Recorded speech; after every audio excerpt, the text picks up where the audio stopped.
So what the Republicans have called this initiative are educational savings accounts, ESAs. And I know you in the House have had to deal with this already. In the Senate, we've not.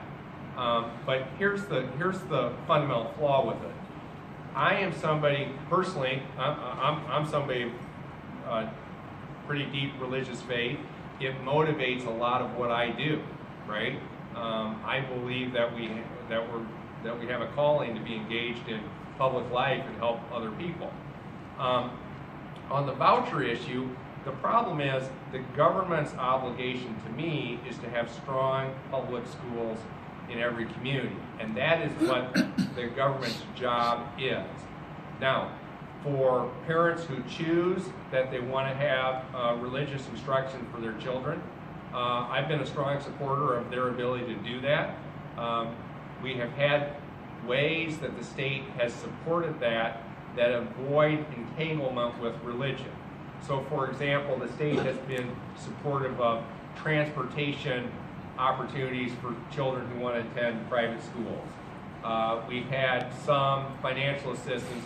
We've had a program to encourage charitable giving, not targeting a specific beneficiary, but for people who want to send their children. And I've been very supportive of that. And there may be more that we could do along those lines to help make sure that we have a strong system of education for people who want to choose religious instruction.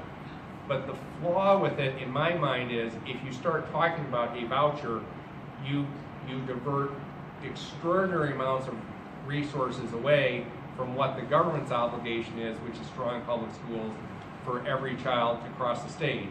By the way, regardless of ability to pay, and our public schools don't have the ability to say, well, we don't want these students, right?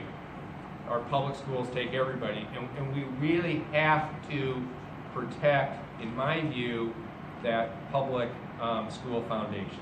That's my thought on it. Representative Smith? Yeah. Well, first of all, let me say that my religious faith, I'm a disciple of Christ. I serve as an elder in my church. My religious faith is very important to me. One of the tenets that we operate on in my Protestant denomination is the idea of reconciliation, that we have wronged people through the years and that we have an obligation to try to make that right. So I also believe and feel that I have a strong religious faith that guides me in the directions that I take. Part of that is the reason why I'm a supporter of separation of church and state, that I believe that that was a founding principle that we came and have had here and should be a guiding principle as we conduct ourselves as legislators. Now, couple that with one of the things in Iowa's history, that in the 1860s there was a young girl named Susan Clark in Muscatine County who tried to attend this neighborhood school and was denied admission because of the color of her skin.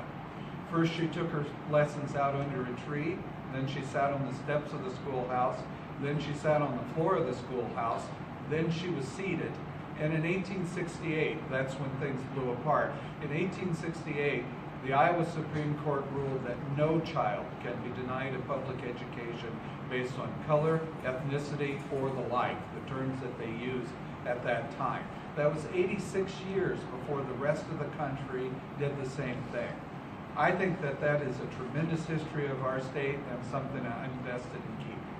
Yeah, let me say one other thing too in response to the question. On the public school issue, here is the reality. The last 6 years have been the worst 6 years of funding for our public school system in our state's history of the school finance formula. Since the state interjected itself in the funding of schools, that has been the worst 6 years in that time period. And the election is not promising for that getting better, but here's the consequence. We are now $1,600 per student below the national average, not the nation's leader in education funding, below the national average.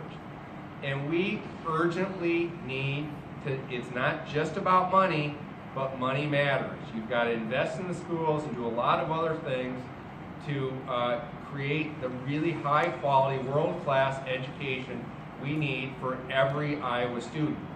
And that's the direction we ought to be going. This year, we're probably going to be playing defense on this, right? And we're going to be trying to have as much funding for K through 12 education as we can. Let me just say this. I doubt that the new Republican majority is going to be providing 4 or 6% school funding growth. So we've got a big job cut out ahead of us, right? And we've got to work really, really hard to make sure people know why education matters. So in Black Hawk County, in this community, in the neighboring counties, what are the schools not able to do because they're not getting enough money? In Cedar Rapids, my experience, right?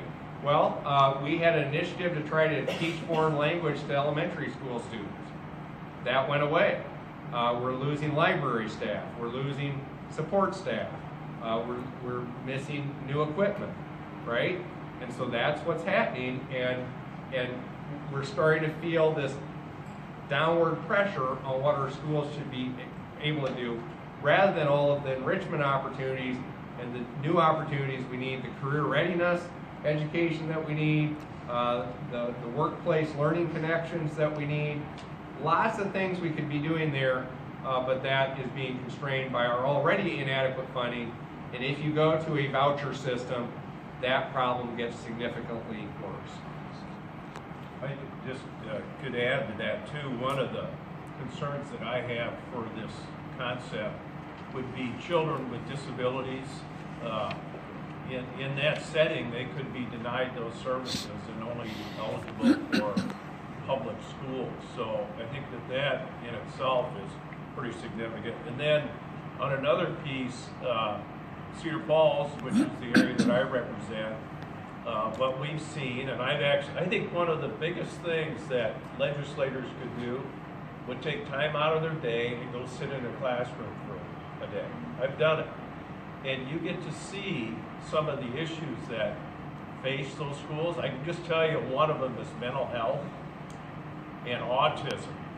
The numbers of students with autism that enter the public school system have risen, and the challenges that teachers face within that infrastructure, within that, it's just unreal. I saw it, I witnessed it. And so, I think maintaining our public schools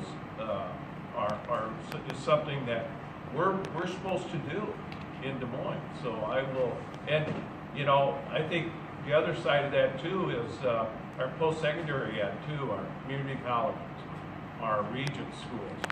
Those are a valuable resource to this state. I mean, there's a lot of people that have gone on and had successful lives because of that resource. So I think those are some really, really important issues. Thank you.